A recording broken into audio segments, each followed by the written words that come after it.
넓죠. 이슬람 역사, 문화, 신앙 체계의 발전 과정. 그래서 이슬람이 시작될 때부터 현재 어떤 것까지. 그러니까 우리는 이슬람이라는 종교 자체보다 이슬람이라는 종교에 있는 그 무슬림들, 이슬람은 우리가 종교 이름이고 그것을 믿는 사람들이 무슬림이니까 그 무슬림들을 우리가 복음을 전하니까 그 사람들을 한번 이해해 보자는 그런 목적을 가지고 이 공부를 시작했습니다.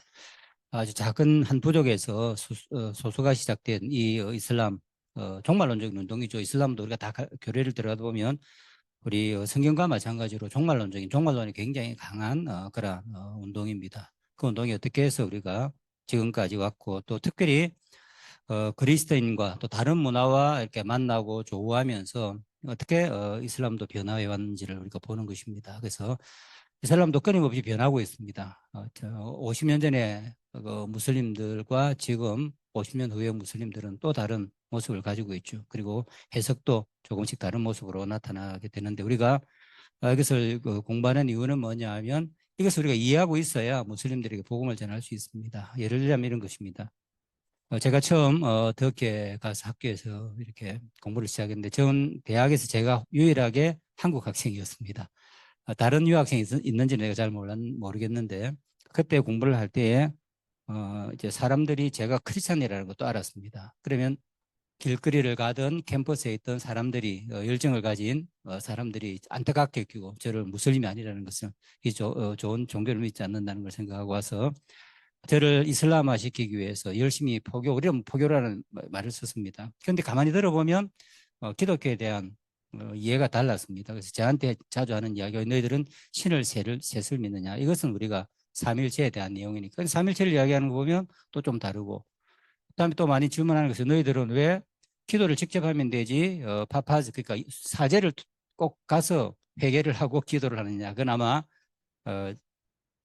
개톨릭의 고해 성사를 두고 한 말 같죠. 왜 너희들은 마리아에게 기도하느냐. 이런 것들을 보면 이 사람들이 알고 있는 이슬람은 기독교는 전부 다 천주교를 알고 있고 아마 학교에서도 그러니까 기독교가 잘못되었다는 그런 것을 가르치는 모양이에요. 그러니까 그런 식으로 이제 접근을 저한테 해왔습니다. 저는 선교사로 갔으니까 이제 그런 걸 반면교사로 삼는 거죠. 그러면서 이 사람들이 기독교에 대해서 이렇게 우리가 믿는 개신교에 대해서는 전혀 정보가 없구나 하는 그러한 생각을 가졌습니다. 바꿔서 이야기하자면 이슬람에 들어가 봐도 그렇다는 겁니다. 우리는 이슬람이라고 하면 우리가 TV 같은 데서 우리가 전형적으로 생각하는 몇몇 그런 전형적인 모습들이 있죠. 그것을 우리는 판단을 해서 무슬림은 이럴 것이다 라고 그렇게 생각을 합니다. 근데 그렇게 생각을 하면 또 꾸란이라든지 하디스라든지 이런 것에 대해서 그러한 이해를 가지고 있으면 그 나의 무슬림 친구들이 내가 기독교인이라고 할 때 가지고 있었던 그런 것과 비슷한 이해를 가지고 있습니다. 그런 식으로 해서는 우리가 사람들에게 복음을 전할 수가 없죠. 그래서 그 안에 들어가 보면 무슬림들이 이슬람에 대한 이해와 또 실천이 그 스펙트럼이 굉장히 넓다 하는 것을 우리가 알 수가 있습니다. 그래서 그것을 우리가 한번 왜 그런 것들이 생겼고 왜 그런 스펙트럼이 넓은가에 대한 것들을 우리가 다 다룰 수는 없지만 한번 다루어 보려고 합니다. 또 하나는 뭐냐면 이슬람은 굉장히 기독교하고 좀 유사하죠. 우리 교리적인 부분도 우리가 읽어보면 유사한 내용 그리고 예수님에 대한 이야기 또 이적에 대한 이야기 구약 선지자들에 대한 이야기하고 유사하지만 또 차이 나는 면들이 있습니다. 그런 차이점들은 또 우리가 왜 생겼는가 하는 이런 것들을 우리가 살펴보고 기본적인 것을 이해해야 우리가 사람들과 대화를 할 때 그 사람들이 이해하는 방식으로 우리가 복음을 전하고 우리가 열심히 복음을 전하는데 또 우리 복음을 전할 때에 그 사람들에게 초점이 맞지 않는 실수하는 그런 것을 하지 않을 수가 있는 것이죠. 우리가 이슬람이라면 이슬람 국가들입니다. 이슬람 국가는 85% 이상의 무슬림들이 살 때 그것이 이슬람 국가라고 그렇게 부르죠. 이슬람 국가들 가운데 샤리아 법을 국가의 헌법으로 받아들이는 나라도 있고 받아들이지 않는 나라도 있습니다. 인도네시아가 가진 인구가 많지만 샤리아법을 받아들이지 않고 터키 같은 나라도 마찬가지고 중앙아시아에 있는 나라들도 이슬람 국가지만 샤리아법을 그대로 가지고 있는 것이 아니라 세속주의 법을 가지고 있습니다. 그리고 보면 또 색깔들이 다양한 것들은 우리가 나중에도 보겠지만 그 안에 종파라고 불리는 우리로 말하자면 개톨릭, 동방경교, 개신교라고 이렇게 불릴 수 있는 큰 흐름이 있고 그 안에 보면 우리 또 개신교 안에도 보면 장로교, 침례교, 그다음에 순복음 오순절 그렇죠? 조금씩 감리교 좀 다르죠. 우리도 보면 다 같은 예수님을 믿지만 그 안에서 강조점과 실천점들이 좀 다른데 이런 것들이 그것을 보여줍니다. 우리와 캐톨릭하고는 많이 다릅니다. 그러나 우리 개신교 내에서의 우리 어, 그 차이점들은 거파 간의 차이점들은 그렇게 크지 않고 함께 갈 수가 있는 것이죠. 그런 내용들입니다. 그리고 이슬람 무슬림은 이제 그 국가가 아니더라도 이렇게 많이 있죠. 보면 국가별로 한 것이니까 중국이나 러시아 쪽에 무슬림 인구가 많은 것은 러시아 같은 경우에는 카프카스 지역에 많은 무슬림들이 살고 있습니다. 흑해 지역도 마찬가지고 중국도 이전에 실크로드를 따라서 들어왔던 우리가 회교도리라고 불렀죠. 그런 사람들이 생각보다 많이 있기 때문에 그렇고요. 그래서 지금 이 무슬림 인구는 계속 유럽 지역으로 인구의 이동에 의해서 어떤 포교라기보다도 주로 이슬람에서는 인구의 이동, 이주에 의해서 계속 확장되어지고 있는 그러한 상태입니다. 그래서 우리가 어디에 가든지 우리나라도 오늘 장로님 기도하실 때 하신 것처럼 계속 무슬림들이 유입이 되고 있는 그런 상태입니다. 왜냐하면 일자리가 있기 때문이죠. 그래서 우리가 진공 상태, 사람은 지리는 진공을 허락하지 않습니다. 뭔가 자리가 생기면 누군가가 그 자리에 들어와서 그 자리를 채우고 살아가게 되는 거죠. 그래서 출산율이 낮고 또 인력이 부족하니까 그 자리를 채우러 많은 사람들이 들어오게 되어지는데 그네들에게는 기회죠. 그 가운데에 무슬림들도 계속해서 늘어가고 있습니다. 너무 염려할 필요는 없고요. 우리 하나님의 섭리 가운데 있겠죠. 민족이라는 개념 자체도 우리가 들어가서 함께 살고 또 몇 년 지나고 나면 수백 년 지나고 나면 그것이 또 다른 민족의 정체성을 형성하기 때문에 우리 그리스도 안에 있는 우리들은 그것 때문에 크게 염려할 필요는 없고 중요한 것은 우리가 들어오는 사람들에게 어떻게 복음을 전해서 그리스도 안에서 우리가 한 연합체를 이루고 사는가 하는 것들이 우리의 관심사이겠죠. 먼저 우리가 이슬람의 어떤 성격을 알려고 보면 이슬람은 성경의 영향을 앞에서 먼저 많이 받았습니다. 그러니까 성경에는 신구약, 그러니까 유대교와 기독교의 영향도 많이 받았고 또 그 안에 보면 원래 아랍 사람들이 가지고 있던 전통 종교의 모습도 그 안에 많이 가지고 있습니다. 그러니까 이슬람에서는 그게 알라의 계시라고 이야기하지만 사실은 무함마드가 듣고 배웠던 것 그리고 그 문화에서 서로 융합되어서 나타난 그러한 종교 운동이라고 할 수가 있겠죠. 먼저 이슬람 이전의 아라비아를 보면 저 앞 제일 밑에 있는 게 메카입니다. 여기가 메카고 그 위에 메디나 그리고 저 위에 그 위쪽에 이스라엘 옆에 있는 게 다메섹이죠. 다마스커스 지금의 시리아의 수도인 당시의 기독교 중심지가 다마스커스였습니다. 그리고 메카와 메디나 가만히 보시면 점선들이 전부 다 뭐냐 하면 대상로들입니다. 무역로라고 할 수 있죠. 그 사우디아라비아는 이집트가 아니고 그 이디오피아 쪽에서 오는 그리고 인도 쪽에서 오는 예멘 것을 통해서 오는 해상 무역로와 육상 무역로가 만나는 그러한 아주 중요한 무역로였습니다. 그러면서 그 안에는 이슬람 또 그 이전에 아랍 사람들의 종교의 중심지 바로 메카가 그때도 이미 아랍 사람들의 그런 종교의 중심지라고도 할 수가 있습니다. 그러다 보니까 영향을 우리가 많이 받았다고 할 수가 있겠죠. 이게 안 넘어가고 있는 것 같은데. 됐습니다. 죄송합니다. 제가 다른 뭘 하나 잘못 눌렀어요. 그래서 보면 이슬람 이전에도 보면 아랍 사람들은 이제 우상 숭배자들이었죠. 많은 신들을 섬겼는데 그때의 이 남신은 알라였고 여신은 알라트였습니다. 여성사 전미사가 붙어서 그래서 무슬림들은 알라라는 이름을 무함마드에게 가르쳐 줬다 하지만 그런 건 아니고요. 그래서 무함마드의 아버지 이름도 압둘라죠. 압둘 알라랍니다. 그러니까 하나님을 경외하는 자, 높이는 자 이런 것들이 있으니까 보면 그 이미 우리로 말하자면 뭐 신이라는 개념으로 생각할 수 있을 것입니다. 그래서 이런 것들은 고고학자들이 메카 주변에 이렇게 고고학을 발굴을 하면 이런 신상들이 지금도 많이 나타나고 있죠. 그리고 이 메카는 모든 아랍 사람들의 마음의 고향이라고도 할 수가 있습니다. 그래서 이곳에 와서 7바퀴 도는 것이 메카 사람들이 그 아랍 사람들이 이곳에 메카에 방문을 하면 1년에 한 번씩 모든 대상들이 모여서 이렇게 7바퀴를 도는 그게 이제 우리 나중에 하지가 기원이 되는 것이죠. 무슬림들이 이곳에 가서 승기순례하는 것이 되어지는데 그때 많은 우상들이 주위에 있었지만 가장 중심되는 것이 이 가바라고 불리는 이 안에 있는데 그게 뭐냐면 저게 뭐가 있을까 궁금하지만 이만한 돌이 하나 들어 있습니다. 운석입니다. 운석인데 하늘에서 떨어진 흑석이죠. 그게 금으로 이렇게 세워 놓았는데, 세워 놨던 그 금을 계속 바꾸는데, 그 카바 하나가, 금으로 된 카바 하나가 지금 이스탄불에 보면 박물관에, 톱캅 박물관에 있으면 그거 보면 한 이만하니까 크기가 우리 축구공 정도 되는 그 정도의 운석이라고 할 수 있습니다. 그러니까 하늘에서 떨어졌으니까 굉장히 중요하게 생각하죠.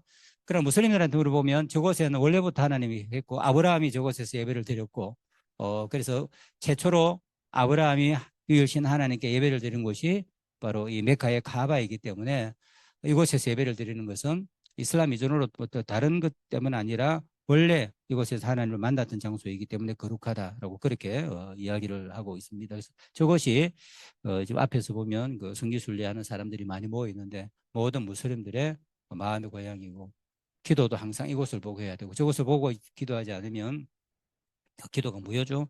그래서 무슬림들을 하나로 엮여주는 그런 곳이라고 할 수가 있습니다.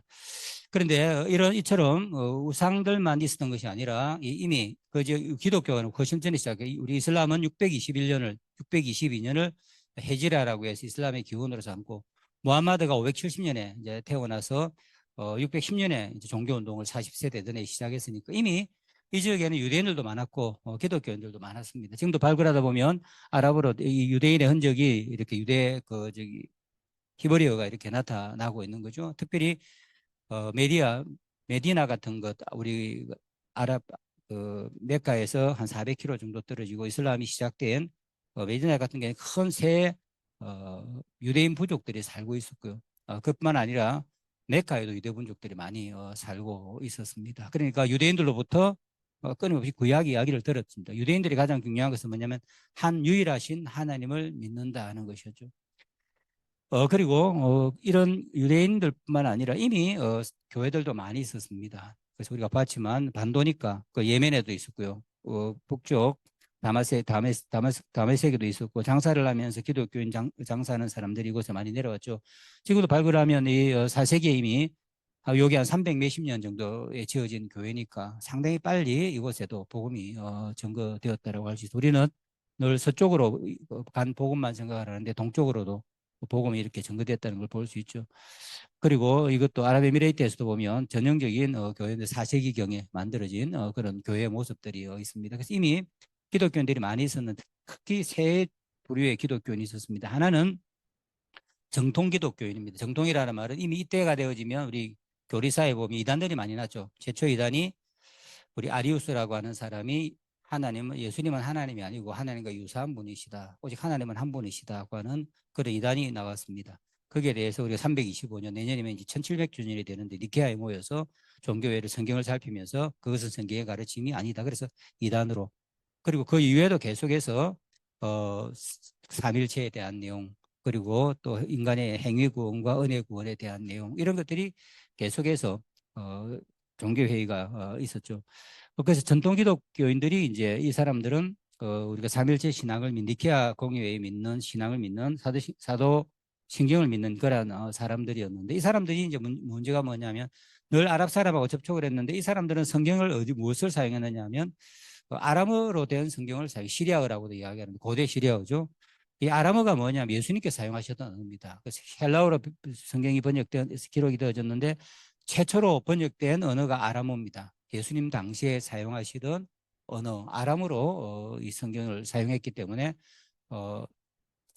아랍 사람들이 이 성경을 읽을 수가 없었던 거죠. 예배 언어도 마찬가지로 전부 다 아람어로 사용하고 지금도 시리아 지역, 이라크 북쪽, 우리 터키의 아르메니아 국경 같은 데가 이 사람들이 아직도 존재합니다. 그래서 예배를 드릴 때 보면 아람어를 지금도 사용을 하고 있습니다. 그래서 우리 멜 깁슨이 오래전에 패션이라는 영화를 만드는데 그때 전부 다 아람어를 사용하잖아요. 나머지는 전부 다 번역하는 게. 그게 뭐냐면 이런 아람어를 아직도 사용하는 초대교회 후예들이 있기 때문에 그것을 이렇게 영화로 그 표현을 다 할 수가 있었습니다. 그리고 그뿐만 아니라 이제 유대인들 가운데에서도 예수를 믿는 사람들이 있었는데 우리가 메시아닉 유대인이라고도 이야기할 수 있고 또 하나가 이제 바로 이단으로 정죄받았던 에비온 종파라고 할 수가 있는데 이 사람들은 하나님은 한 분이시고 예수님은 하나님과 가장 가까운 선지자이지 하나님은 아니시다고 하는 주장하는 사람이 에비온 종파입니다. 바로 우리 325년에 교회가 이단으로 전개한 그러한 종파라고 할 수가 있었죠.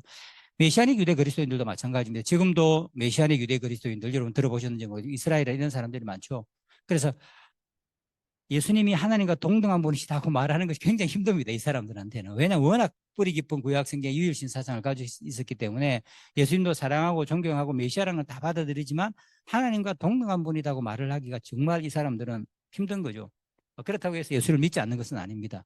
이런 사람을 우리가 메시아닉 유대인이라고 하는데 이런 사람들과 늘 접촉을 했습니다. 특별히 메카에는 한 2, 300명 정도의 에비온 종파의 사람들이 있었습니다. 이 종파의 사람들이 늘 하는 이야기가 뭐냐면 예수님에 대해서도 이야기하고 성모 마리아에 되고 하나님도 이야기할 때 뭘 이야기합니까? 하나님은 한 분이시고 예수님은 하나님과 동일한 분이 하나님 아들이시다. 아니고 그냥 하나님의 대리인, 하나님이 인간에게 보내신 가장 탁월한 선지자이다라고 그렇게 이야기를 했습니다. 그리고 무함마드의 부인이 가티자라고 하는 첫 번째 부인이죠. 이 부인이 살아있는 동안에는 무함마드가 재혼을 하지 않았습니다. 다른 부인을 두지 않았는데 이 부인의 사촌이 바로 에비온 종파였습니다. 그래서 많은 우리 학자들은 무함마드 그리고 무함마드의 부인이었던 가티자도 그 사람의 영향을 많이 받았을 것이다. 실제로 나중에 무함마드가 계시를 받았다 무슨 소리를 들었는데 히라 동굴에서 이게 무슨 말인지 모르겠다고 했을 때 가티자의 사촌이 나이가 많은 분인데 그분이 그건 하나님의 음성이다라고 그렇게 이야기를 해준 거죠. 그러니까 이 유일신 사상에 대한 이 사람을 하니프라고 부릅니다. 유일한 하나님. 그러니까 무함마드도 그 많은 우상들 가운데 우상이 이렇게 많을 수가 없다. 천지를 창조하신 분은 단 한 분밖에 없다는 그 하니프, 그 아랍 사람들 가운데 하니프라고 할 수 있었고 그 하나님을 추구하는 사람이었다라는 것을 우리가 알 수가 있는 것이죠. 그런 와중에 어떤 소리를 들었는데 그 소리를 가지고 이제 자기는 하나님께서 내리신 계시다라고 이야기를 한 것이죠. 그러면서 우리가 가만히 보면 꾸란에서 가장 핵심적인 내용이 기독교와 다른 내용이 뭐냐면 예수님을 하나님과 동일한 분으로 하나님의 인간의 몸을 입고 이 땅에 오신 것을 부인하죠. 그리고 마찬가지로 예수님이 십자가의 죽음과 부활도 부인하는데 그것이 바로 처음부터 이 하니프라고 하는 오직 하나님은 한 분이시다는 것 때문에 된 것이죠. 그래서 지금도 무슬림들은 예수님을 아주 존경합니다. 사랑하죠.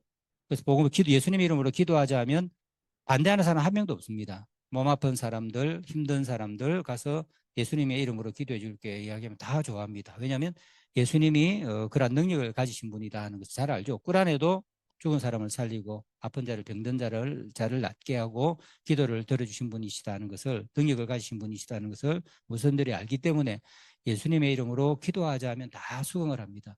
그런데 그 예수님이 하나님 아들로 믿으라 할 때는 또 다른 문제가 되는 것이죠. 이처럼 이슬람 내에 기독교와 또 유대교와 유사하면서도 또 가장 복음의 핵심적인 부분이 달라지는 이유가 바로 이 종파들 가운데 에비온 종파나 메시아닉 계통으로부터 무함마드가 영향을 받았기 때문이다라고 그렇게 우리가 생각해 볼 수 있는 거죠. 그래서 많은 어떤 종교학자들은 분류하기를 아브라함의 종교라고 이야기하죠. 유일신 종교. 그래서 사실은 보면 유대교나 기독교나 이슬람도 다 같은 유일신을 믿는 종교이기 때문에 뭐 다투고 싸울 필요가 없고 그래서 아브라함 종교 간에 뭐 평화 이런 이야기들을 하는 사람들은 바로 이런 것 때문에 그렇습니다. 그러나 우리가 그 안에 들여다보면 굉장히 차이가 있는 것이죠. 그리고 그 이슬람이 이제 확장을 하기 시작했습니다. 이슬람이 점점 확장을 하는데 622년에 이제 메카에서 도망갔던 사람이 메디아에서 유대인들의 도움을 받아서 이제 성장을 하기 시작하고 나중에 그 유대인 부족들을 다 죽여버리죠. 아주 끔찍한 일을 저지르고 그 여세를 몰아서 다시 메카로 들어가서 우상을 다 청소를 해버리고 자기들의 이슬람을 이제 종교를 만듭니다. 그래서 그때부터 이제 이슬람을 확장을 하기 시작을 합니다. 빠른 속도로 확장이 되어졌는데 이때는 전부 다 우리가 흔히 이야기하는 카리냐 꾸란이냐 그 말이 통용될 때입니다. 그러니까 정복 사업을 먼저 아랍을 통일을 시키고 무함마드가 이어서 다른 지역으로 계속해서 이슬람이 확장이 되는데 900년까지 지금 나와 있는 스페인까지 이슬람이 확장되어지는 굉장히 빠른 속도로 이슬람이 확장되는 것을 볼 수가 있습니다. 그리고 900년에서 또 1450년까지 1450년 정도가 되어지면 콘스탄티노플이 함락하는 비단신 제국이 몰망하는 그때인데 그때 보면 더 많은 지역으로 이렇게 중앙아시아까지 확장이 되어지고 그러나 스페인 같은 경우에는 다시 이슬람이 후퇴하는 것들을 우리가 볼 수가 있습니다. 그래서 1900년에서 1450년까지 가장 그 눈에 띄는 것은 비잔틴 제국 그리고 지금의 동유럽 쪽이 전부 다 이슬람화 되었다는 그 이슬람이 확장이 이루어졌다는 것입니다. 그뿐만 아니라 그 이후에도 계속 확장이 되어졌는데 이게 이제 이슬람이 확장되어지는 그래서 우리 1600년, 1700년 정도에 오면 우리 필리핀, 민다나오 섬까지 그리고 말레이시아, 인도네시아까지 이슬람이 전파되는 것을 볼 수 있는데 우리가 처음 한 900년까지는 그야말로 전쟁을 통해서 확장했다고 할 수 있습니다. 그러나 그 이후에 우리가 중앙아시아, 우리가 중국에 대한 이슬람에 대해서도 이야기했는데 중국에 들어와 있던 무슬림들은 비단길을 따라서 왔고 중앙아시아를 거쳐서 그다음에 우리 방글라데시, 인도 이런 지역에서는 전부 다 해상 비단길을 타고 왔습니다. 이런 사람들은 전쟁을 해서 이슬람을 확장시킨 것이 아니라 그야말로 이주를 통해서 가면 그곳 현지인들과 결혼하고 공동체를 구성하고 모스크를 짓고 해서 점점 더 이슬람을 확장을 한 것이죠. 그러니까 이슬람은 모든 것이 전쟁으로만 다 이루어진 것이 아닙니다. 초창기 때는 전쟁을 통해서 정복 사업을 통해서 이슬람이 확장되어졌다면 그 이후에는 이주에 의해서 그리고 지금도 계속되어지죠. 지금도 유럽 쪽으로 계속 가고 있는 것들은 거의 다 이주 노동자들 사람들의 이주에 의해서 이슬람이 확장되는 것을 우리가 볼 수가 있습니다. 그래서 우리나라까지도 이제 이슬람이 들어오게 되어지는데 이런 것들이 이슬람의 확장 경로입니다. 그래서 우리가 이슬람이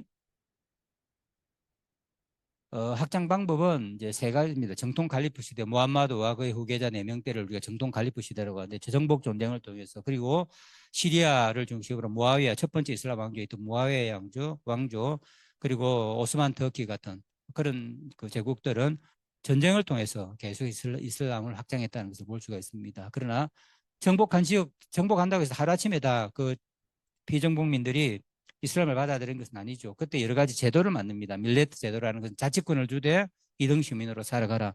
그다음 딥리 제도라는 것도 이런 것들도 마찬가지인데 그래서 다 자치권을 줬습니다. 지금 그러니까 지금도 이라크나 이란이나 시리아는 15%가 기독교인이죠. 이슬람 지역이지만 기독교인이 거기서 남아있는 이유는 뭐냐면 이런 제도를 통해서 회유책이죠.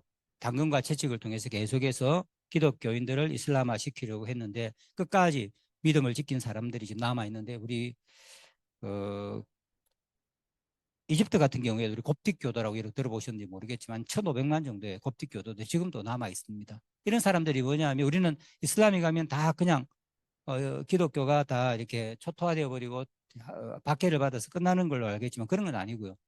꾸란에도 기독교는 인정하라는 그런 구절들이 있기 때문에 또 처음 가면 바로 그 기독교화 시키지 못하기 때문에 생각보다 많은 중동의 전통적인 초대교회 후예들이 지금도 남아 있습니다. 그런 것들은 주로 정치의 회유책을 통해서 할 수 있고 그 다음에 가장 중요한 게 최근에는 이제 이주와 포교죠. 이주를 통해서 정착하고 그 지역을 포교하는 그러한 작업을 통해서 이슬람화하고 있는데 지금 최근에 무슬림들이 이제 1차, 2차 대전 이후에 미국이라든지 호주라든지 우리나라라든지 전 세계 유럽이라든지 전 세계에 가난하니까 난민의 형태로 아니면 이주 노동자로 가서 그곳에서 정착하면서 이슬람을 전파하고 있는데 우리나라도 지금 그런 현상이 조금씩 나타나고 있습니다. 이것을 우리가 아는 것은 굉장히 중요합니다. 그래서 우리가 정복 전쟁 이런 것도 더 이상 없습니다. 그런 할 수도 없고요. 이슬람에서 무슨 재주로 자기들이 전쟁을 하겠습니까? 그러니까 우리가 제일 주목해서 보아야 될 것은 바로 이주를 통한 포교 활동. 이게 우리가 가장 눈여겨봐야 되고 이슬람에서는 세계가 전 세계 이슬람이 퍼지는 데서는 어떻게 보면 마지막 기 가장 그 효과적이고 강력한 포교의 수단이 되었다는 것을 우리가 기억할 필요가 있습니다.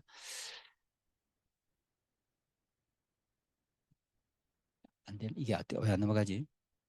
예. 그래서 우리가 보면 이렇게 퍼졌던 사람들이 이제 이슬람에 간 지역들의 여러 가지 종파와 분파들이 있는데 이슬람에서는 종파와 분파라는 말은 따로 없습니다. 그죠? 우리가 이해하기 쉽게 종파라는 것은 크게 세 가지입니다. 그러니까 많이 들어보요 수니파, 시아파, 또 다른 한파가 있는데 그 사람은 거의 순위파에 다 합한 거나 마찬가지예요. 가디즈라고 불리우는데 그리고 그 안에 보면 또 순위파 안에 보면 분파라고 불리우는 하나피, 뭐 한발리, 샤피, 말라키 이런 또 파들이 있고요. 그 다음에 시아파 내에서도 보면 12이만파, 7이만파 이런 이 파들이 있습니다. 이제 그런 것들이 우리에게는 굉장히 중요한 이유가 뭐냐면 이것이 이제 이슬람 해석이기 때문이죠. 조금 더 이따가 한번 살펴보겠습니다. 그래서 이런 색깔들이 바로 그러한 이슬람의 이해들을 우리가 보여주고 있습니다. 이슬람의 종파들을 보면 순니, 시아, 카리지라고 불리는데 카리지는 거의 남아있지 않고 이바디라고 불리는 오만의 이제 소수가 남아 있습니다. 그 순니파는 시아파가 갈라진 이유는 전쟁 때문에 그렇죠. 680년, 681년에 그 전에 이제 무함마드가 어, 세, 그 죽고 난 뒤에 후계자를 지명하지 않았습니다. 어느 날 전쟁하다가 갑자기 생명을 죽었기 때문에 후계자들이 모여서 누가 무함마드의 후계자, 이걸 우리가 칼리프라고 부르죠. 칼리프 제도라는 것이 후계자가 되는 것인가. 이것은 단지 종교 지도자일 뿐만 아니라 이슬람은 정치와 경제, 문화, 종교가 다 통합적인 것이죠. 왕 이상의 그러한 권력을 가지고 있는 그러한 최고의, 그러니까 칼리프가 된다는 게 굉장히 중요했는데 한 부류는 뭐냐 하면 아랍의 전통적인 그런 그 관습에 따라서 그걸 순나라고 불립니다. 따라서 공동체에서 가장 인정받는 사람을 투표로 선출해야 된다라는 것이, 그게 뭐냐면 순위파가 했던 것입니다. 거기에 대해서 시아파는 뭐냐면 무함마드의 혈통이 이어받아야 된다. 그래서 무함마드 혈통이 누가 있습니까? 무함마드는 아이를 여러 명 낳았는데 다 죽었습니다. 아들을 두 명도 낳았는데 첫 번째 부인과 죽고 딸만 하나, 파트마라고 불리우는 딸 하나가 남았는데 이 딸이 누구하고 결혼했느냐 하면 알리라고 하는, 또 무함마드의 첫 제자 중에 한 명이고 동시에 무함마드의 조카이기도 했습니다. 그 아랍은 지금도 삼촌 간에도 결혼하거든요. 혈육 간에.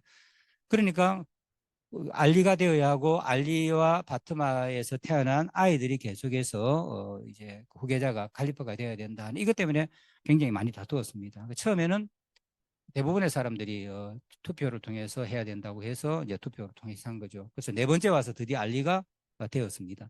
근데 알리를 마땅하게 여기지 담당치 않게 여기는 사람들이 많았죠. 그래서 결국 알리가 되고 나니까 그 앞에 우스만이라고 하는 사람이 칼리프였는데 우스만이 갑자기 살해를 당합니다. 그러니까 우리로 말하자면 좀 표현이 그렇지만 뭐 베드로파, 사도 요한파, 그다음에 그 바울파 뭐 이렇게 나눠져서 누가 최고의 지위가 예수님 후계자가 되느냐를 두고 논쟁을 벌이다가 서로 죽이는 일까지 있은 거예요. 그러니까 첫 번째 칼리프였던 칼리프만 나이가 많았기 때문에 무함마드하고 거의 나이가 똑같기 때문에 아부바크르라는 사람만 자기 수명대로 죽고 그 다음부터는 전부 다 칼 맞아 죽었습니다.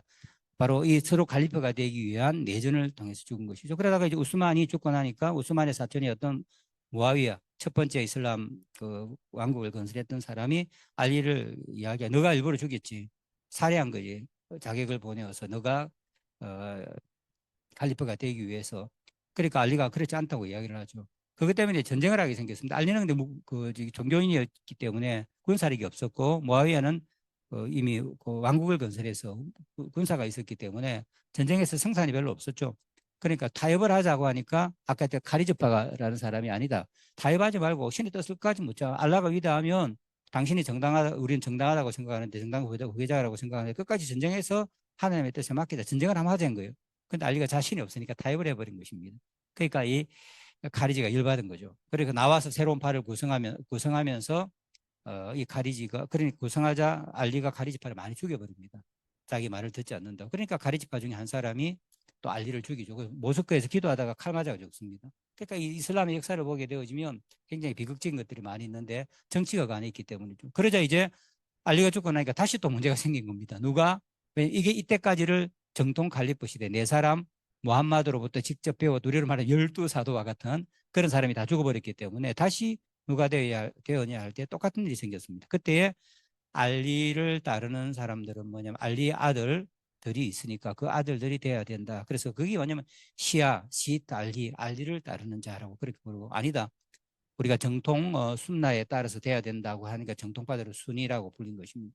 그러면서 전쟁을 했는데 그 문제가 생겼는데 뭐 간단하게 이야기하자면 무함마드의 아들이었던 후세인이라고 하는 사람이 순니파에 의해서 잔인하게 살해를 당합니다. 681년에. 그러니까 그 시아파는 충격을 받은 거죠. 알라가 살아계시고 아무런 죄가 없는 무함마드의 유일한 혈육인 무함마드의 손자가 왜 저렇게 죽음을 당해야 되는가 하는 이런 이제 그 고민이 생기는 것이죠. 그러면서 이제 종파만 나눠진 것이 아니라 신학도 나눠지기 시작합니다. 순위파는 거기에 대한 질문을 할 필요가 없었죠. 그런 시아파는 왜 의로운 사람이 억울한 죽임을 당했는가 하는, 그러면서 이제 파가 나눠져서 지금까지 싸우고 있습니다. 그게 뭡니까? 레바논, 저기 뭡니까? 거기 시리아 사태. 시리아는 소수의 시아파가 정권을 잡고 순니파를 괴롭히고 있고요. 그다음 반반 좀 나눠서 싸우는 데가 어디냐 하면, 어, 갑자기 벌써 이름 생각, 사우디아라비아 남쪽에 있는, 예, 예, 예. 예멘에서는 반반 좀 나눠서 계속 전쟁을 주고받고 하고 있고, 소수로 살아가고 있는 아프가니스탄이나 파키스탄 같은 데는 시아파가 소수거든요. 한 번씩 가다가 파키스탄에서, 아프가니스탄에서 모스크가 이렇게 테러를 당해서 폭발을 했다. 폭탄이 터졌다면 전부 다 시아파 모스크입니다. 순위파는 시아파를 정말로 싫어하거든요. 그러니까 681년부터 지금까지 싸우고 있는 겁니다. 예수님 오시기 전까지는 해결 안 됩니다. 그러니까 이게 깊은 세월이 지나면서 무슬림들의 서로에 대한 적대감뿐만 아니라 신학까지도 나누어지게 되는, 같은 알라를 믿는다고 이야기하지만 우리가 우리도 종교 전쟁했죠. 개신교와 이제 프로테스탄과 가톨릭이 전쟁을 했는데 그것보다 훨씬 깊은 상처가 그들에게는 있습니다. 그래서 나눠졌고요. 순니파 밑에는 하나피파, 말레키파, 샤피파 였는데 이런 것은 뭐냐면 한발리가 하나피파가 제일 유연합니다. 중앙아시아부터 시작해서 창설한 사람 이름인데 이것은 주로 우란을 어떻게 이해할 것인가 할 때, 이 하나피파는 뭐냐면 세상은 자꾸만 변하니까 우란은 문자 그대로 이해해서는 안 되고 시대에 맞게 그 우란이 말하고자 하는 그 의미를 우리가 적용을 해야 된다. 문자 그대로 할 수가 있겠느냐. 지금 자동차가 나왔는데 그때 자동차 같은데 어떻게 할 거냐. 이런 식입니다. 그러니까 하나피 같은 경우에는 굉장히 자유롭죠. 여자들도 꼭 서지 않아도 된다. 터키 같은 나라인데. 왜냐 서냐면 여자에게 뭘 씌우라는 말은 여자를 보호하라는 의미지 그것을 반드시 씌워야 된다는 의미는 아니다라는 것이죠. 그 중요한 것은 여자를 보호하는 것이지 자기가 쓰든 말든 건 자기 자유고 반드시 쓰게 할 필요는 없다는 것이 바로 이 하나피파입니다. 그리고 하디스는 별로 중요하지 않다. 하디스는 무함마드의 은행록을 기록한 것입니다. 꾸란이 중요한 것이, 계시가 중요한 것이 하디스는 참고할 따름이라는 것이죠. 거기에 비해서 한발리파는 바로 사우디아라비아입니다. 우리 알카에다, 탈레반 이런 것들이 전부 다 IS 여기서 나오는 이 사람들은 모든, 그러니까 꾸란뿐만 아니고 하디스까지를 다 문자 그대로 지켜야 된다. 문자 그대로. 그러니까 목 잘라 주기라면 목 잘라 주기. 여자가 덮어서라면 덮어서는 거죠. 그게 왜냐하면 바로 그렇게 해석하는 전통입니다. 그러니까 똑같은 꾸란을 두고도 차이가 나는 것이죠. 그러니까 말리키나 샤피 같은 경우에는 중간점이 있다고 할 수가 있습니다. 샤피 같은 경우에는 우리 그 동남아 지역, 인도네시아, 말레이시아 이런 곳인데 이것은 뭐냐면 한발리하고 비슷합니다. 해석을 할 때에 의미를 찾아서 해석을 해야 된다. 그리고 또 어, 하디스도 안에 하디스가 많이 있는데 무함마드가 직접 기록한 하디스, 그러니까 무함마드의 은행록 가운데 다른 사람이 보고 그런 거 말고 무함마드가 직접 한 것만 해야 된다. 그런 주장을 합니다. 그리고 또 하나가 차이가 나는 것이 뭐냐면 유추적인 해석을 하되 의미를 찾아내야 돼. 그건 개개인 각자가 마음대로 해서는 안 되고 우리 하나피 같으면 개인이 해도 된다는 것입니다. 그것은 바로 울레마라고 불리우는 종교인들이 모여서 회의를 통해서 이것이 오늘 어떤 의미인지를 찾아내야 된다는 것입니다. 그래서 우리가 가만히 보면 대충 이렇게 나오죠. 중앙아시아, 터키 같은 나라는 좀 자유롭죠. 우리가 가보면. 그리고 사우디아라비아 같은 중동은 굉장히 강한 느낌이 들고 중간점 되는 것들이 우리 인도네시아 같은 데 보면 좀 중간점 느껴지는 이유가 뭐냐면 바로 이런 이슬람 해석에서 나오게 된 것이죠. 그러니까 그 지역에 맞는 이슬람은 하나가 아니고 우리는 항상 IS만 생각하고 뭐 탈레반만 생각하는데 그 안에 들어가 보게 되면 이런 해석이 굉장히 다양하다는 것을 알 수가 있습니다. 그래서 우리가 만나는 사람이 어떤 전통에서 크느냐 하는 것이 제가 앞에서 말씀드린 것처럼 천주교 신자와 우리 개신교 신자는 많은 생각이 여러 분야에서 달리하죠. 그런 식으로 우리가 복음을 전할 때 이 사람이 어떤 전통에 속해 있는가 하는 것을 아는 것이 우리가 그 사람들과 만나서 복음을 나누는 데 중요한 차이점들을 만들어냅니다. 시아파는 그렇게 중요하지 않습니다. 시아파는 몇 번째 이만까지, 그러니까 이제 그 후세인이 죽고 난 뒤에 후세인의 자손들이 계속 있었습니다. 그런데 12번째까지 가서 이제 후세인의 무함마드의 후손들이 완전히 사라져 버립니다. 어떻게 죽었겠죠. 그런데 그걸 죽었다면 안 되죠, 이 사람들은. 그 사람이 사라졌는데 숨어 있다가 12번째 이맘이 필요할 때마다 자꾸 다시 나타나서 이슬람 공동체를 이끈다 하는 것이 바로 열두 이맘파입니다. 그게 누구냐면 대표적인 것이 이란입니다. 호메인이 들었죠. 왜 사람들이 호메인을 이렇게 존경하냐면 사라졌다가 나타난 이맘입니다. 각 시대마다 나타나는데 호메이니가 죽고 나니까 지금은 또 다른 사람이 나타났죠. 모두 그 사람은 대통령보다 더 높습니다. 대통령도 폐지시킬 수 있고요. 헌법도 다 바꿀 수 있습니다. 왜냐하면 바로 사라졌던 그 이마음이 현현에서 나타나서 다스리는 통치자이기 때문이죠. 그러니까 이것은 시아파는 인물 중심, 우리로 말하자면 약간 교황 중심이다라고 할 수 있고, 순니파는 경전 중심이라고 하면 시아파는 약간 인물 중심이다라고 그렇게 할 수가 있습니다. 카리지는 그렇게 중요한 것이 아니고 거의 순니파하고 같다 생각하시면 됩니다. 이것은 각 인구가 이렇게 나타나고 있고요. 그 시아파는 이란이 가장 많죠. 그래서 아까 이야기했던 이슬람에서 종파가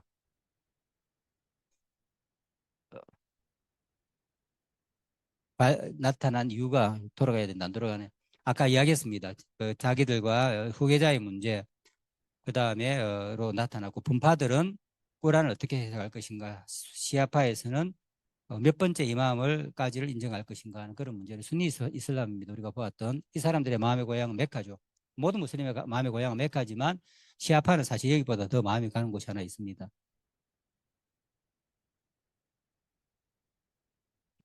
죄송합니다. 안 넘어가지를 않는데 이게 어디로 해서 넘겨야 됩니까?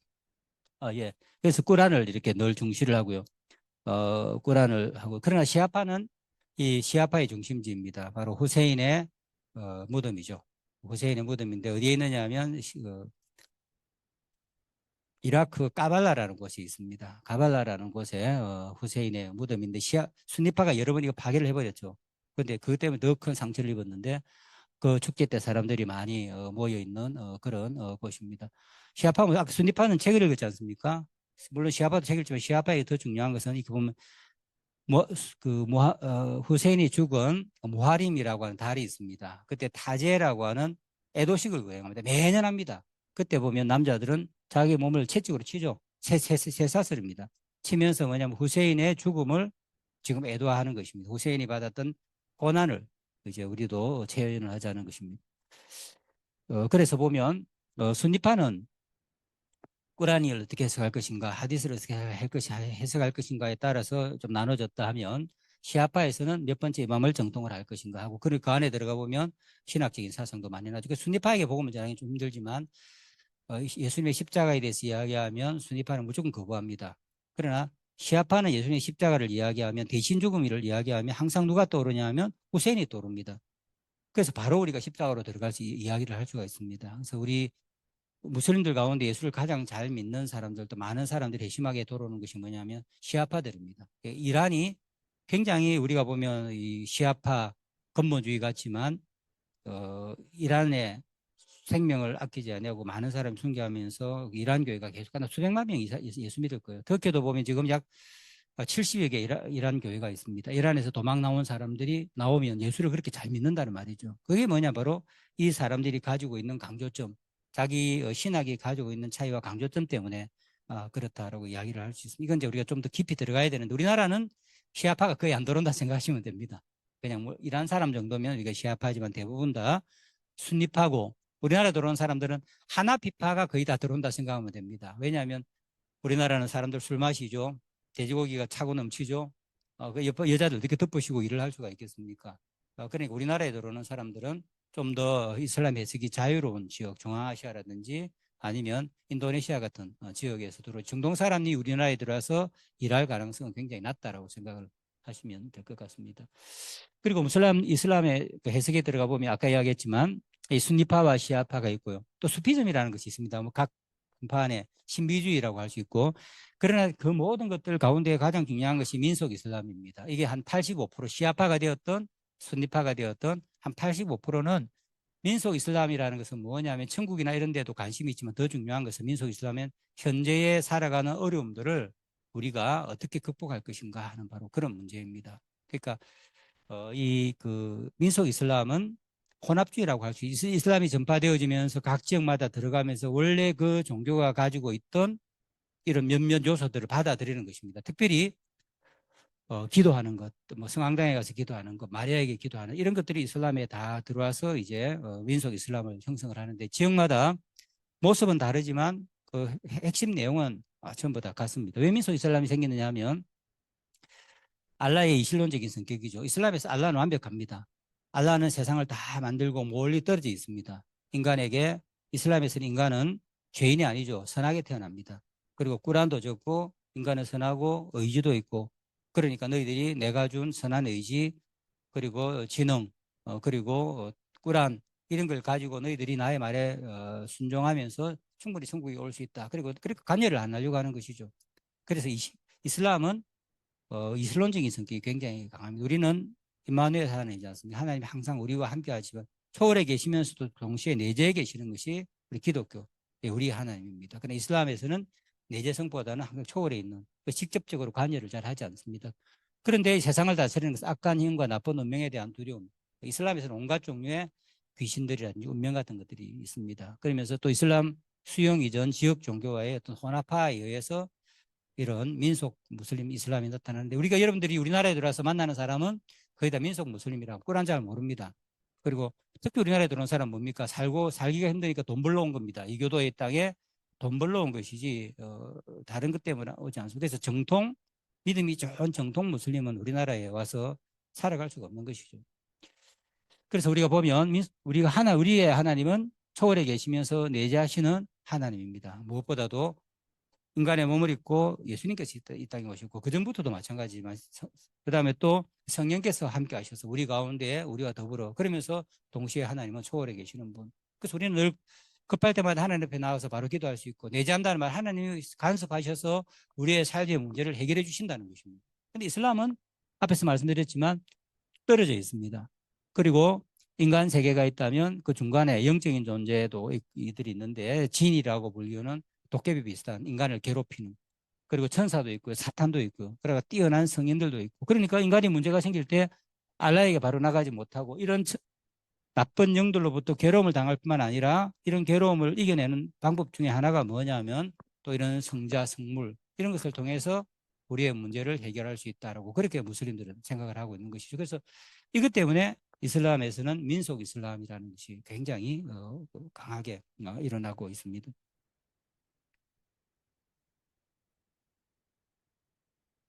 그래서 우리가 이슬람에서 우리가 진이라는 것을 이해하는데 무슬림들은 다 알고 있습니다. 보면 이게 진의 모습인데 저런 모습입니다. 꾸란 안에 사파로 걸어있던 것입니다. 도끼 비슷하죠, 그죠? 이건 불에서 만들어졌는데 진이 하는 이름은 인간을 괴롭히는 것입니다. 호사다마라는 말이 있는데 인간이 잘 되는 꼴을 못 보는 게 바로 진이 하는 일입니다. 그래서 좋은 일에마다 꼭 관여를 해서 병에 걸리게 한다든지 사업하면 망하게 한다든지 축구 선수 같은 다리를 부러지게 만든다든지 부부 사이가 너무 좋으면 바람 피우게 만든다든지 이게 여러분 우리가 생각 우스운 것 같지만 무슬림들은 항상 그것을 그래서 우리가 저도 특히 어제 살았지만 말 보면 남편이 바람을 피우면 저게 나를 배신했다 생각하고 지인이 지금 남편을 괴롭혔다. 그러니까 그것을 다시 돌아오기 위해서는 뭡니까? 민속 이슬람에서 사용하는 주술 같은 것들을 사용하는 거죠. 아이를 못 낳는다. 이 지인이 그렇게 한다. 그렇게 어떻게 하느냐 하면 또 아이를 낳게 해주는 그런 성인이나 나무 밑에 가서 또 기도를 하는 것이죠. 이런 것들이 이슬람 세계에 굉장히 광범위하게 특별히 성인 숭배는 굉장히 마을마다 거의 성인 무덤 하나씩은 있습니다. 그거 보면 그 앞에 기도하는 거죠. 하나님이 안 도와주시니까 성인은 알라에 가까우니까 그 사람의 기도에서 그 사람의 영역을 내가 받자 하는 것이죠. 여기 진이 하는 일입니다. 진이 사람을 괴롭히니까 보십시오. 사람들이 하는 일은 뭐죠? 계속 갔다가 뭐 바치는 것이죠. 달래는 것입니다. 진은 달래야 하는 존재이니까 이게 이슬람 무슬림들이 가지고 있는 진에 우리가 이슬람에 대해서 우리가 그 안에 들어가서 보지 않으면 잘 보지 못하는 것들입니다. 이게 무슬림들의 일상 삶에 굉장히 중요한 그런 내용입니다. 보면 그럼 이 진을 달래는 방법도 있지만 성인의 단어는 뭡니까? 진을 박살내는 거죠. 진을 다 무너뜨립니다. 그래서 어려움이 있으면 성인들의 무덤 앞에 가서 기도하고 도와달라고 이것도 이제 사파에 기록되어져 있는 그런 내용입니다. 그래서 이슬람 무슬림들은 그러한 세계에 살아가고 있다는 것을 우리가 무슬림의 신앙 세계, 영적 세계를 이해하는 것이 중요한데 그것은 시아파가 되었던 순니파가 되었던 관여하지 않고 대부분의 평범한 무슬림 85% 무슬림들은 이런 세계관을 가지고 또 실제로 그렇게 살아가고 있다는 것입니다. 그래서 보면 기도하죠.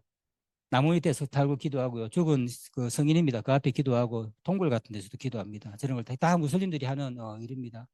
가서 그 이슬람 사회들 들여다보면 모스크 외에 이런 곳들이 뭐 곧 마을마다 다 있습니다. 그리고 나라마다 저건 신장입니다. 누구 무덤 앞에 가서 사람들이 저 앞에 저렇게 기도하고요. 그 다음에 여기는 마리아 또 앞에 가서도 기도하죠. 왜냐 마리아도 이슬람에서는 성인입니다. 터키도 보면 에베소에 간 마리아의 집이라고 알려진 곳이 있는데 무슬림들이 엄청 줄을 서서 찾아옵니다. 남자들은 기도하지 않고 여자들은 주로 처녀가 잉태했으니까 잉태와 관련되어 있어서 또 예수님 어머니니까 말 잘 들어줄 거니까. 그리고 이것은 인도네시아의 또 전통 신앙과 연관이 되어지는 것이고 그 지역마다 가면 형태는 다르지만 실제적으로 무슬림들의 일상적인 삶, 종교 삶을 지배하는 것들은 이런 그 민속 이슬람이라고 할 수가 있습니다. 그러니까 뭡니까? 이런 사람들 두고 꾸란이 어떻다 저떻다 이 사람들 꾸란에 대해 관심도 별로 없습니다. 당장 먹고 살고 아프고 힘든데 현실의 문제를 해결해야 되는데 뭐 천국은 나중에 가는지 안 가는지도 잘 모르겠고 일상의 문제들은 알라가 우리를 해결해 주지 않으니까 이런 방법으로 하려고 하는 것입니다. 이런 사람한테 전도할 때 가장 좋은 방법은 꾸란이 어떻다 저렇다 할 것도 뭐겠습니까? 바로 이 사람들이 기도하는 것입니다. 하나님의 능력, 그러니까 사탄의 권세를 깨뜨리시는 하나님의 능력에 대해서 이야기할 때 이 사람 눈이 반짝반짝합니다.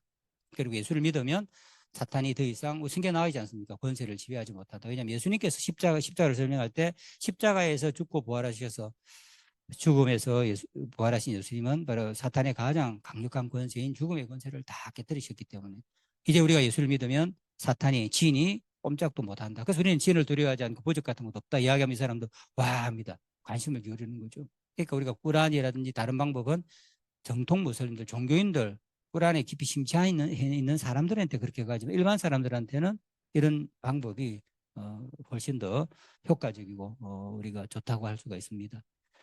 그리고 수피즘인 것, 수피즘도 마찬가지죠.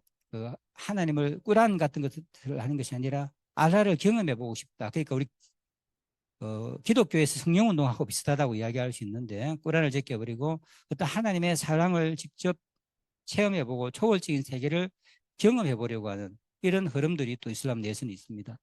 그거 첫 번째 이유가 뭐냐면 알라의 이실론적인 성. 역시 알라는 저 멀리 있습니다. 하나님도 아니고 아버지도 아니고 내재하도 않으니까 항상 건조하죠. 그 다음에 시리아의 경직성입니다. 시리아라는 말, 샤리아라는 것은 꾸란 자체가 샤리아인데 전부 다 법이죠. 법은 딱딱하지 않습니까? 딱을 지키고 안 지키고 여기만 있으니까 그 안에 하나님의 사랑에 대한 것들이 없죠. 그래서 사람들은 신적인 사랑을 경험하고 싶은 갈망들을 무슬림들이 굉장히 많이 가지고 우리가 하나님 아버지라고 그러고 하나님 우리와 함께 한다고 눈이 그런 게 가능하냐는 거죠. 어떻게 신이 저기 있는데 우리가 와서 보잘것없는 당신과 함께 가능하냐. 이해를 하지 못하는 거죠. 그럴 때는 십자가를 통해서 우리가 하나님 앞에 나아가고 또 십자가를 통해서 성령께서 오셔서 우리가 성령 안에서 하나님을 우리가 사랑을 체험할 수 있다. 이런 거 이야기하면 이 사람들 처음에는 굉장히 좀 이상하게 생각을 합니다. 그런데 이런 그 갈망들이 많이 있죠. 그래서 하는 것이 뭐냐면 다양한 형태가 나타나는데 춤춥니다. 이게 뭐냐면 음악 같은 것처럼 빙빙 돌죠. 어지럽고 계속 반복해서 하다 보면 어떤 초월적인 세계를 경험했다. 무화경에 이르게 되죠. 그래서 지역마다 굉장히 다양한 형태. 오른쪽은 특히 우리 성경에 이고니온, 꼬냐라고 불리는데 거기에서 나오는 이제 수피들이 메블라나라고 불리는 손 한쪽은 땅, 한쪽은 하늘에서 빙빙 도는데 보면 우리가 어지럽습니다. 저렇게 10분씩 계속 넘어지지 않고 그리고 표정을 보면 정말 황홀하죠. 저런 것을 통해서 이제 황홀경을 경험했다고 이야기하고 이러고 이제 북아프리카에 나와 있는 저기는 또 다른 형태로 여자들이 심하였고 하는 왜 저러나 할 때 바로 이런 참 쉽게 이야기하자면 성령이 없기 때문에 하나님의 내재성이 없기 때문에 저런 것을 통해서 어떤 뭐 정신이 신령한 것을 경험하고 싶은 그런 몸부림이라고 할 수가 있겠죠. 저쪽은 이란입니다. 이란은 지키르라고 불리는데 춤은 안 추지만 꾸란의 몇몇 구절들을 계속 머리를 흔들면서 반복을 하는 것입니다. 저렇게 한 20분 정도 하면 또 무아지경에 이른답니다. 그리고 오른쪽은 터키 사람이 알레비라고 불리우는 터키 한 인구의 한 15% 정도가 되는데 시아파죠. 저는 남녀가 함께 춤을 춥니다. 저 때는 한잔 해야 됩니다. 대회라고 불리는데 술이 취해가지고 이래 돌면서 뭐냐면 계속 춤추다 보면 무아지경에 빠진 거죠. 이슬람 술을 금하지 않습니까? 저 사람은 술을 먹어야 됩니다. 대미라고 불리는 신비한 거죠. 그러면서 남녀가 유별한데 이곳은 남녀가 함께 춤을 추는데 저도 몇 번 이렇게 참석을 해봤습니다. 그러면서 신기하기도 하지만 뭐냐면 우리가 보는 것은 뭐냐면 이슬람 내에 있는 수피즘이 왜 생겼는가. 저런 식으로라도 해서 제정신이 아니고 뭔가 무아지경에 빠지면 그것을 통해서 하나님의 사랑을 얻고 저런 사람들 샤리아가 아무 소용이 없습니다. 샤리아는 아주 저급한 것이고 우리가 직접 신적인 사랑을 느껴야 하고 느낄 수 있다는 것인데 저런 사람들한테 복음 전하기는 좀 쉽지는 않습니다. 이제 폐쇄적이기 때문에 정통 이슬람에서는 IS 같은 거 다 죽여버리죠. 저렇게 하면. 그러니까 조금 폐쇄적인 그런 성격을 가지고 있습니다. 여기까지 이제 이슬람에 대한 기본적인 내용을 하고 좀 쉬고 하겠습니다. 5분까지 쉬고 또 이어서 계속 하겠습니다. 지금 한 6분, 7분 정도 남았네요. 나중에 질문은 다 하고 한 10분, 15분 정도 이런 질문 있으시면 질문을 받도록 하겠습니다. 우리 5분까지 쉬고 계속하겠습니다.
예, 계속 하겠습니다. 드시는 거 드시면서 편안하게, 제 강의, 지금 이게 다루는 게 엄청난 일인데, 근데 이런 기본적인 것, 이렇게 아시면, 됩니다. 그러니까 우리나라에 들어온 사람들은, 무슬림들은 앞에서 보면 이렇게 좀 이슬람 내에서의 자유로운 흐름에 있는 사람들이라고 생각을 하면, 그러니까 민속 무슬림들이 많고, 그리고 이슬람이라고 해서 100%다 진실한 무슬림은 아닙니다. 사람들 눈치 때문에 가는 사람들, 터키 같은 경우에는 무신론자들이 공산주의자들이 한 15% 됩니다. 들어가면. 그래서 이슬람을 되게 싫어하죠. 평생 한 번도 안 갑니다. 그리고 우리가 이 이슬람 때문에 못 살겠다고 이야기하는 사람. 그러니까 모든 사람이 이성적으로 생각해도 그 100%다 이슬람을 받아들인다는 말은 못하죠. 두려우니까 주류 사회에서 배척당하고 종교인이 아닌 것처럼 이야기하며 하나님을 알레를 안 믿는 것 생각하면 당하는 어려움이 있기 때문에 표를 안 내죠. 그래서 시골 같은 데서는 절대로 말을 하면 안 되죠. 공동체에서 배척당한다는 것. 공동체에서 이슬람을 안 믿는다는 말은 우리로 봐도 없는 존재입니다. 죽어야 되는 존재가 없는 존재이고 상관이 없는 존재이죠. 그러나 도시에서는 이제 도시화가 이루어지면서 인구 100만, 200만 이런 되는 도시는 우리하고 똑같습니다. 익명입니다. 아래에 사는 사람이 알 수가 없고요. 다른 사람도 잘 모르죠. 그런 곳에서는 뭐냐면 모스크 안 가더라도 아무도 모르니까 그런 곳에서는 이제 자유로운 것입니다. 젊은 사람들이 도시로 자꾸 나오는 이유가 시골에서는 어쩔 수 없이 가야 하지만 눈치 때문에 도시 오면 좀 더 자유롭고 그런 면들이 있습니다. 이슬람의 앞에서 우리가 이슬람의 종파 분파에 대해서 우리가 조금 알아봤다면 그 사이에 이런 무슬림들에게 이제 기독교인들이 복음을 전하려고 노력을 안 한 것은 아닙니다. 많은 사람들이 복음을 전하려고 했지만 잘 받아들이지 않았죠. 그래서 서구 이슬람, 동방의 이슬람이나 서구 이슬람이 볼 때는 이슬람은 항상 이단이었습니다. 특별히 1001번째 이단이라는 표현을 많이 쓰는데 구약으로 돌아간 이단, 예수님을 부인하고 자꾸 구약 선지자만 이야기하니까 그래서 구약으로 돌아간 이단이다라고 그렇게 생각을 했습니다. 그래서 전도지도 많이 하되 전도지 내용은 전부 다 이슬람을 공격하는 것이죠. 무함마드는 참된 선지자가 아니고 그가 말하는 내용이 뭐가 잘못되었는지를 그래서 예수를 믿어야 구원을 얻는다 이런 식으로 했었는데 무슬림들은 정반대죠.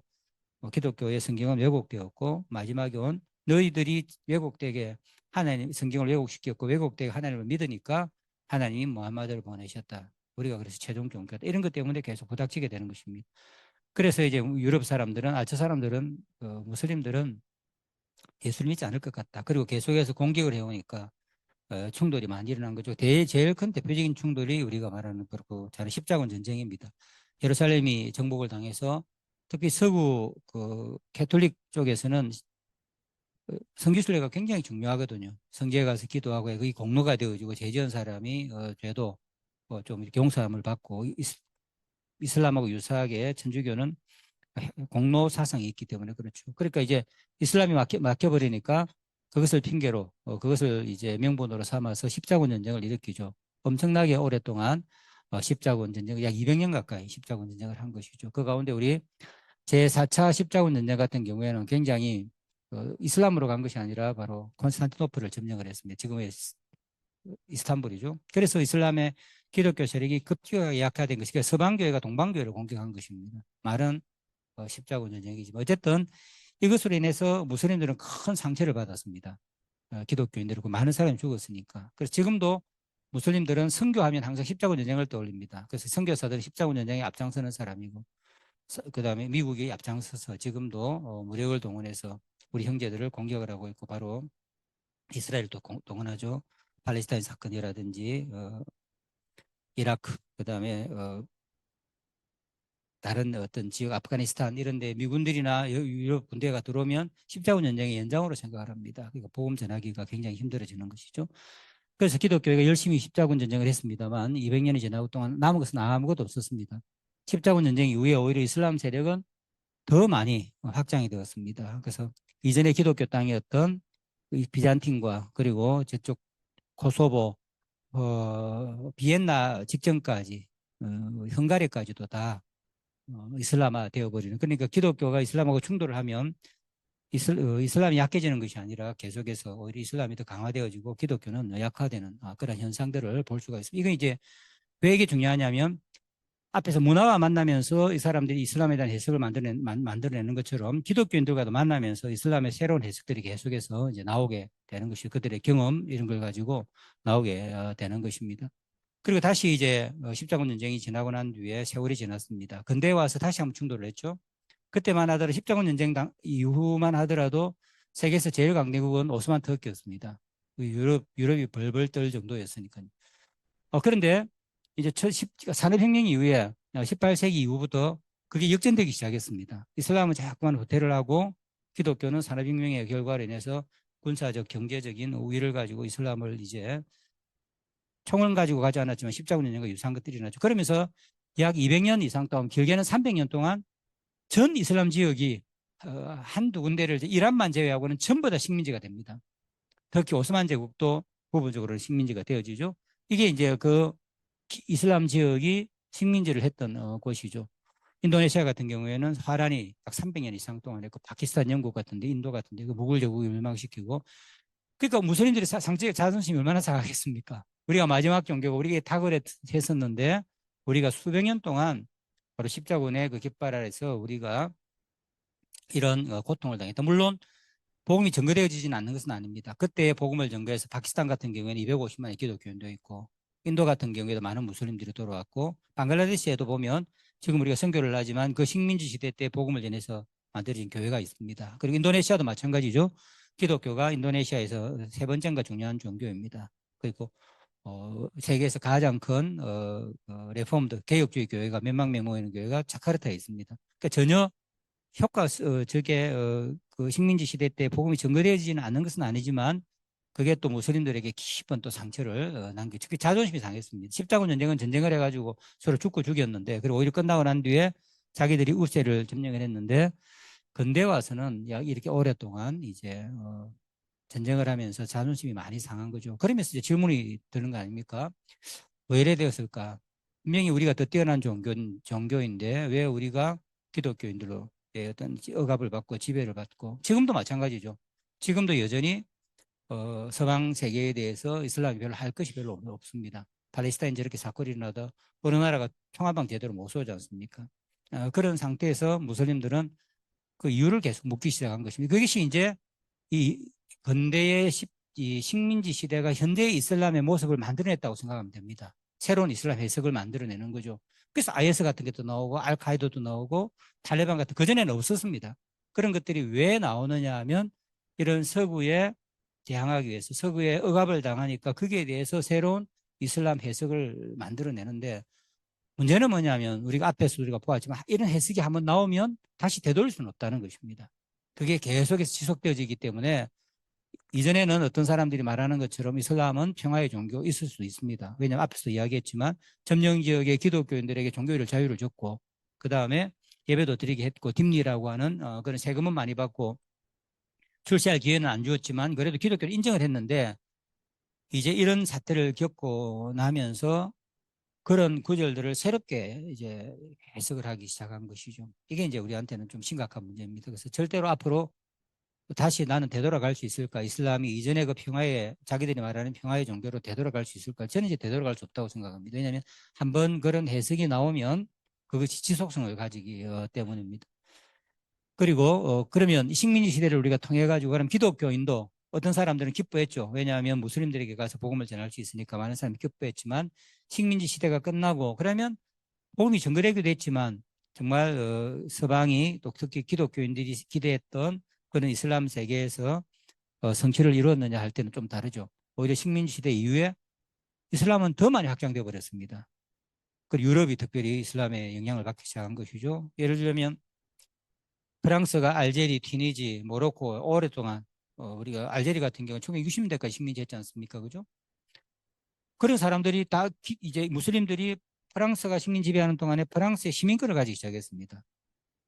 영국 같은 경우에는 파키스탄, 인도 같은 경우죠. 그런 사람은 다 영어를 배우고 영국의 시민권을 가지기 시작했습니다. 그래서 그 사람들이 이제 역으로 자기들이 살기 힘드니까 전부 다 프랑스로, 영국으로, 벨기에로 들어오기 시작한 것입니다. 그러면서 유럽이 이슬람화가 되어버리는 그런 결과를 가지게 된 것이죠. 그래서 지금 보면 앞에서 우리가 봤지만 이런 이슬람이 오히려 지리적인 그 인구의 분포도를 보면 전 세계로 더 확장이 되어버리는 그런 결과를 가지고 온 거죠. 그러니까 십자군 전쟁과 마찬가지고 약 300년 가까이 길게는 식민지 통치도 결국에는 뭐냐면 이슬람을, 이게 복음을 전해서 이슬람이 약화된 것이 아니라 끝날 때마다 오히려 이슬람은 더 강대해지고 확장해지고 새로운 거기에서 어떤 면역력이라든지 그 생명력을 얻고 일어났다는 것을 할 수가 있습니다. 지금 우리는 식민지 시대 이후에 이슬람이 어떻게 확장되고 있는가 하는 것들을 볼 수가 있죠.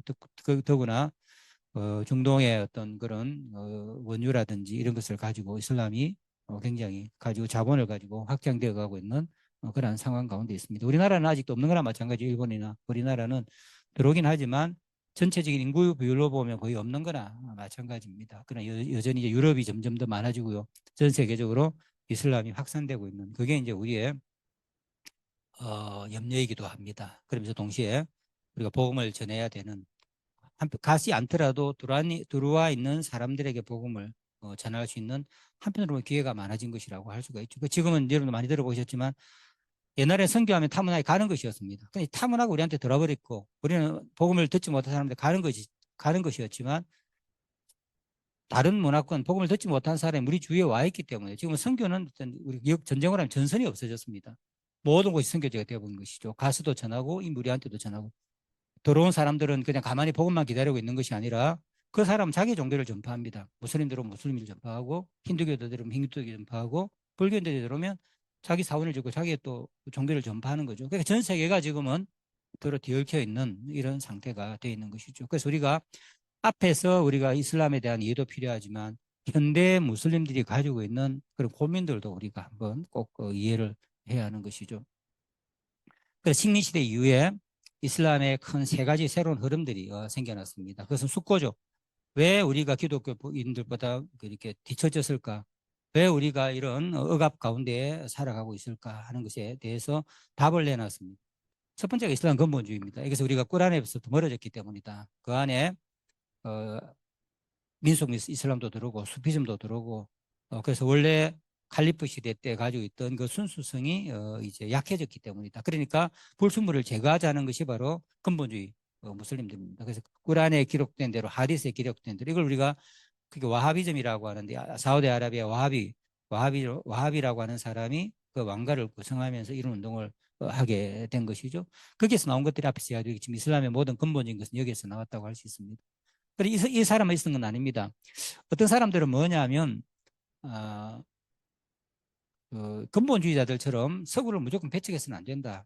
서구가 가지고 있는 과학 기술이라는 것은 인간의 이성에서 나온 거고 인간의 이성이라는 것은 하나님 주신 것이고 딴 것이 아니라 이미 자연의 법칙 속에 다 있던 것들을 서구인들이 이성을 통해서 찾아낸 것이기 때문에 그건 기독교적인 것도 아니고 알라가 원래 우리에게 주신 것이니까 과학과 기술 이런 데에는 종교라는 것이 없다. 오히려 우리가 서구 사람들이 찾아내기는 했지만 알라가 우리에게 준 것을 가지고 우리가 그것을 잘 활용하는 것이야말로 정말 우리가 참된 무슬림이 되는 것이고 그래야만 우리가 기독교 세계를 서구를 이겨낼 수 있다고 생각하는 사람들입니다. 이런 사람들을 이제 이슬람과 현대를 조화시키려고 하는 그러한 사람들이라고 대표적인 경우가 터키와 말레이시아입니다. 세 번째가 이제 이슬람 세속주의입니다. 그래서 뭐냐면 종교라는 것은 공적 영역에서 사라져야 된다. 그래서 이슬람을 우리가 완전히 무시는 할 수 없지만 그것은 서구와 마찬가지로 개인의 그 영역에 머물러야지 공적인 영역에 나와서 신앙은 알라와 개인의 문제이기 때문에 여기서 공적 영역에서 와서는 안 된다. 그러니까 샤리아도 폐지를 하고 모든 종교 교육도 폐지하고 그렇게 해야 된다고 하는 세 번째 이제 흐름이 나타난다. 이런 것들을 이제 우리가 이슬람 세속주의라고 할 수 있습니다. 이게 지금 우리는 멀리서 보니까 정말 근본주의처럼 보이는데 이게 지금 이슬람 세계에 들어가 보면 소용돌이 치면서 싸우고 있습니다.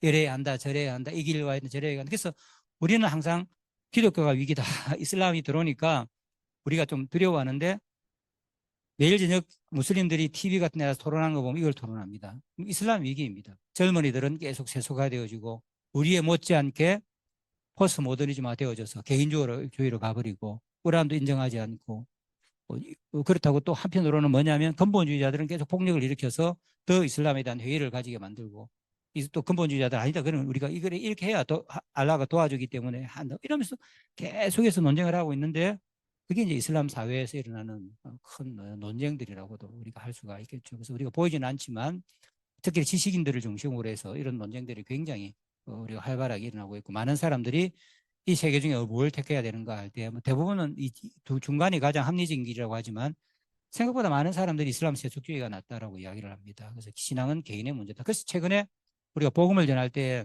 젊은이들 대상으로 예수를 믿는 사람들이 많이 오는데 우리가 저도 전도할 때 많이 사용했습니다. 신앙은 너와 하나님과의 관계 문제다. 원래 이슬람에는 그런 게 없습니다. 공동체의 문제지.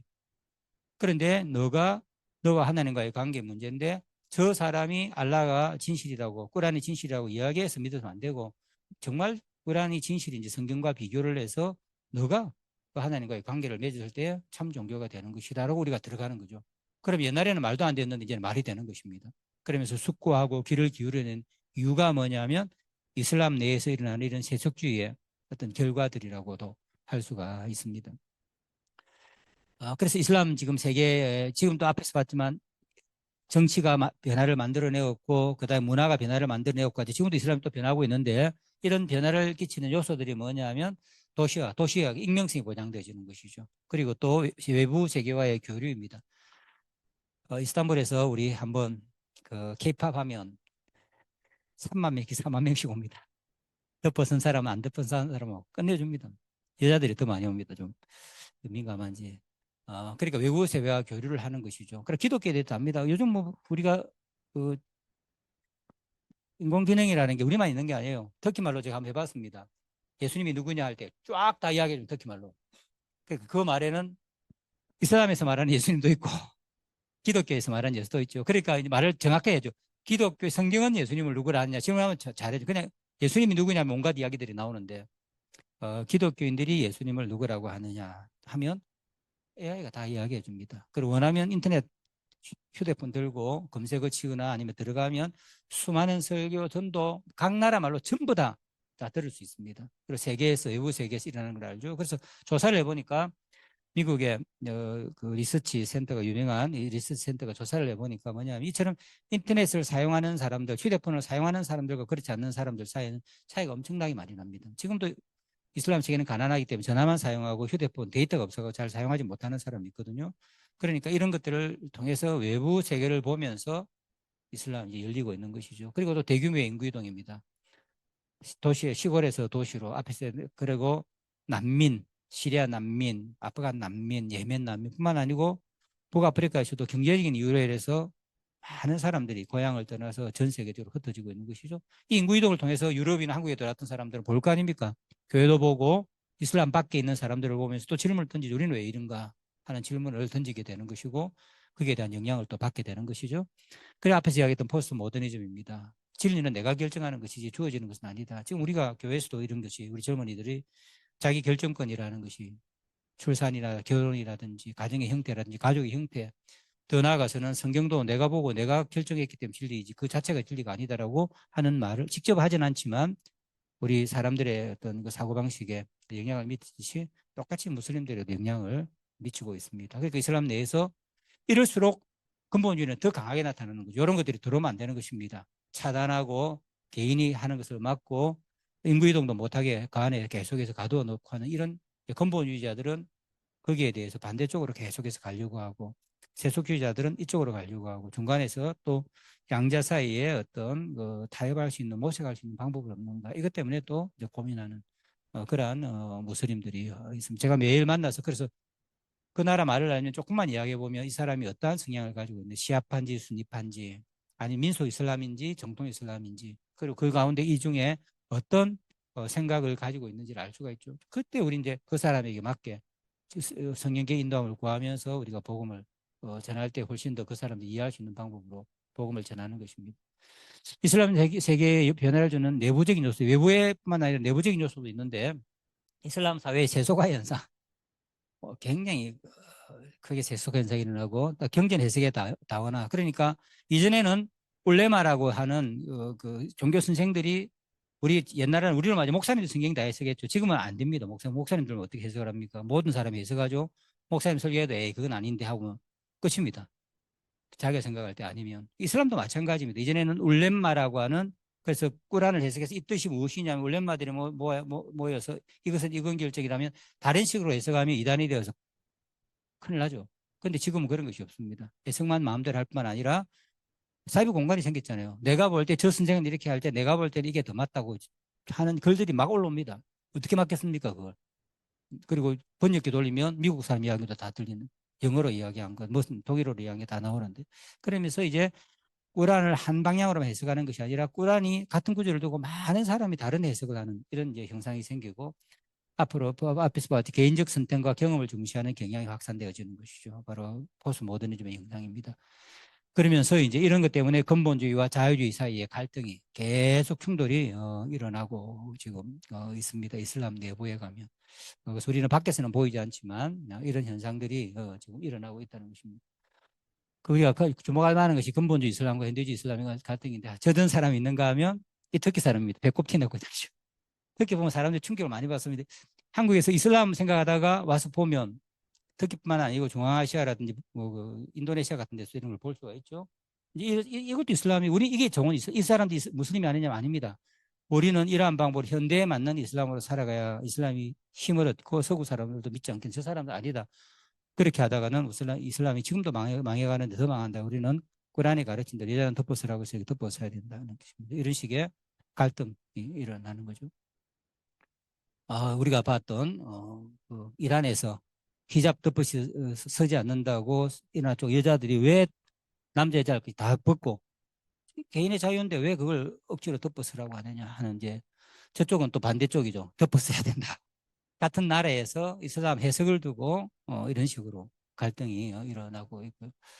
이슬람의 종파 분파 간에 앞에서 이야기했던 681년에 있었던 시아파 순위파의 갈등이 지금도 계속되고 있죠. 저게 시리아의 다메섹입니다. 얼마나 비참합니까? 그리고 이런 난민들, 아프간, 시리아 난민들이 그게 수백만이 인구의 지금 50% 이상이 시리아는 다 떠났습니다. 바로 종교가 우리나라에도 예멘 난민들이 들어온 게 여기 순니하고 시아파의 갈등이죠. 그리고 우리 아프가니스탄 같은 경우에도 마찬가지고 이런 현상들이 이슬람 내에서 전 세계에 지금 근심거리기도 하죠. 뿐만 아니라 이슬람 사회와 비이슬람 사회의 충돌도 일어납니다. 많은 대표적인 상징적인 것이 뭐냐면 9.11 바로 세계 무역센터가 무너지는 것이죠. 이것은 이슬람 내에서만 갈등이라는 것이 아니라 근본적인 무슬림들이 다른 무슬림 밖에 있는 사람들과도 충돌과 갈등을 일으키게 있는 것이죠. 그 결과로 무엇입니까? 많은 사람들이 이슬람을 싫어하죠. 보면 스톱 이슬람이라고 이야기하면 이슬람 그 이주를 반대한다 이야기를 하고 이런 데도 보면 독일, 뭐 영국 할 것 없이 우리나라에도 이런 현상들이 몇 명 들어오지도 않았지만 우리 모스크 건립을 이야기만 하면 또 이런 문제들이 생긴 거죠. 그래서 계속해서 이슬람 내에서의 갈등뿐만 아니라 이슬람 밖에서도 타 종교에서는 볼 수 없는 이런 갈등들이 지금 계속해서 이제 일어나고 있습니다. 그래서 지금 이슬람은 갈림길에 있습니다. 앞에서 우리가 보았던 종파, 분파, 또 그 안에 있었던 수피즘과 또 민속 이슬람 이런 것들도 또 있지만 특별히 현대에 와서는 앞으로 우리가 어디로 가야 될 것인가? 이슬람을 버리는 것이 우리 행복한 것인가? 아니면 근본주의로 옛날처럼 완전히 문자 그대로 돌아가는 것이 행복한 것인가? 아니면 제3의 길이 있는가? 그래서 이것을 다른 식으로 이야기하자면 이런 질문 무슬림들은 던집니다. 이슬람 내부에 다원주의가 가능한가? 이게 이슬람 내부의 다원주의라는 말은 뭐냐면 시아파도 인정하고 순니파도 인정하고 한 사회 내에서 수피즘도 인정하고 민속 이슬람도 인정하고 또 꾸란의 다양한 해석 같은 것들도 인정하는 이런 다원주의가 가능한가? 세속주의자들은 가능하다. 그리고 현대주의자들은 가능하다고 이야기하지만 근본적인 무슬림은 말이 안 되는 소리죠. 이게 지금 계속해서 논의하는 문제입니다. 두 번째로는 뭐냐면 다원주의 세계와 이슬람의 공존이 가능한가 하는 것입니다. 그러니까 밖에 이슬람 세계 밖에 가면 수많은 사람들이 있는데 다른 문화를 가지고 있는 나라들이 있는데 이슬람이 다른 종교와 다른 문화와 함께 공존할 수가 있는가 하는 이게 지금 이슬람 무슬림들이 계속 매일 던지는 질문 중에 하나입니다. 특별히 이제 이슬람 사회에서 살아가는 사람보다 이슬람 사회 밖에서 살아가는 사람, 이주자들이나 이런 사람들 이 문제가 훨씬 더 심각한 거죠. 이런 우리나라에 들어온 무슬림들이라든지 유럽으로, 미국으로, 서구로 이주한 무슬림들한테는 특별히 이런 질문이 훨씬 더 중요한 것입니다. 여기에 이제 어떤 질문, 대답을 내놓는가 하는 것을 좀 지켜봐야 되겠죠. 만일에 가능하다면 우리가 적어도 들어와 있는 무슬림들에게 테러범이니까 또 못 들어오게 해야 된다는 그런 논리는 더 이상 우리가 사용하지 못할 것입니다. 우리가 무슬림들로 막아야 된다고 할 때 불신자들도 동의하는 것이 뭐냐면 무슬림들은 위험하기 때문에 한국에 들어오는 것을 막아야 하고 모스크 건립하는 것도 막아야 된다고 하면 동네 사람들도 예수 안 믿는 분들도 공감을 해주지만 여기에 대답이 어떻게 나오냐에 따라서는 그런 공감을 능력을 이룰 수가 있겠죠. 그래서 이제